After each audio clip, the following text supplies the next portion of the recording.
the hindbrain. So this is the part of the brain and it is the subject of anatomy and physiology, and the chapter is nervous system. So this is the for GNM first year students. So we will see what is hindbrain and where it is situated and what are the function of hindbrain. That thing now we will see. So this hindbrain is also part of the brain. In the brain we have seen before forebrain and midbrain. So now we are going to see the hindbrain. So hindbrain consists of cerebellum, medulla oblongata, pons. So this hindbrain is consists of cerebellum, medulla oblongata, pons. So dear students, hindbrain is consists of two parts, that is the cerebellum, medulla oblongata, pons. So we will see where these parts are situated in the brain. So the cerebellum is situated behind pons. The cerebellum is situated behind pons and immediately below the posterior portion of the cerebrum, and it occupies the posterior cranial fossa. So this is the cerebellum and it is small in size and it is important function for maintaining tone, posture, equilibrium and the movements of the body, and it controls the voluntary movements of the body. So this is the cerebellum. The cerebellum is a small size and it is situated in the behind pons and immediately below the posterior portion of the cerebrum and occupies the posterior cranial fossa, and its function is that, what is its function?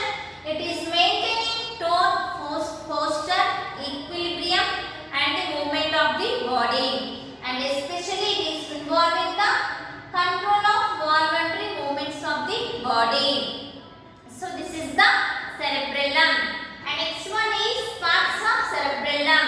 It consists of two parts, vermis and cerebral hemisphere. So in this upper side of the cerebellum is consists upper side of the cerebellum is known as superior vermis, and whereas come for lower part of the cerebellum is known as inferior vermis. So this inferior vermis and superior vermis is consist of the 9 parts. So that 9 parts we will see. The superior vermis is known as the upper part of the cerebellum is known as superior vermis. That is lingula, central lobe and culmen and lobula simplex and decline. And whereas come for inferior vermis, that is tuber, pyramid, uvula and nodulus. So these are the parts are involving in the cerebellum. So that first one is the parts of cerebellum is divided into, that is the vermis and cerebral hemisphere. In the vermis, upper part of the cerebellum is known as superior vermis and lower part of the cerebellum is known as lower vermis. So that two parts are consist the 9 parts. So that thing now be careful to know. So next thing is fissures. So we see the fissures. Primary fissure.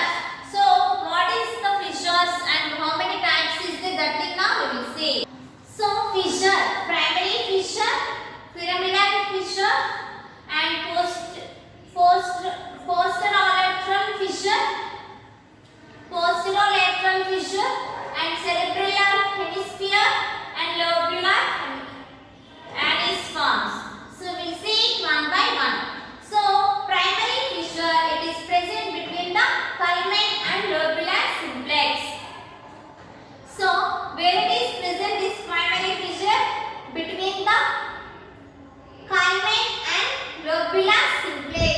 So between this, it is present.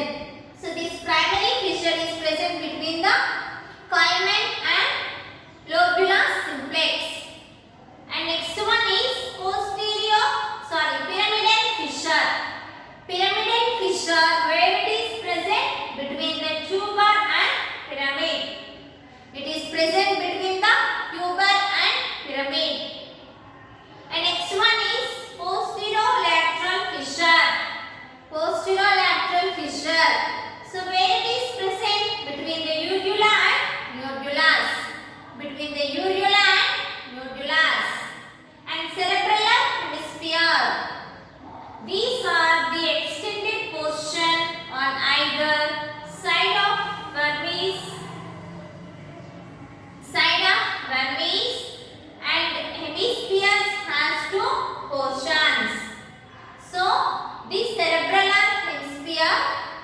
is extended portion on either side of vermis, and each hemisphere has two portions. Each hemisphere has two portions. So what are those two portions? We will see later. So these fissures, where it is present, the primary fissure is present between culmen and lobula simplex, and pyramidal fissure, it is present between the tuber and pyramid, and the next thing is posterolateral fissure present between the uvula and nodules, and cerebellar hemisphere, these are the extended portion on either side of the vermis, and each hemisphere has two portions. So this is the part of the cerebellum. So now we have seen the hindbrain and how it is consisted and where it is situated and what are the parts are present in this hindbrain, that thing we have seen. So in that parts we have seen about the cerebellum. So this cerebellum, where it is situated and what is the size of cerebellum, and next thing is and what is the function of cerebellum and what are the parts is included in this cerebellum, and in these cerebellum parts where the fissures are present, that thing we have seen. So now we will see the lobulus anniformis. Lobulus anniformis. So what it means? It is the layer portion of the cerebellum hemisphere. It is the largest. It is the large portion of the cerebellar hemisphere. This lobulus anniformis, it is a large form of the large portion of the cerebellar hemisphere. So lobula paramedianus is the smaller portion of the cerebellar hemisphere. So in the cerebellar hemisphere we have seen that it contains two portions. So each hemisphere has two portions. That thing in this cerebellar hemisphere we have seen. So what are those two? Lobular anniformis and lobula paramedianus.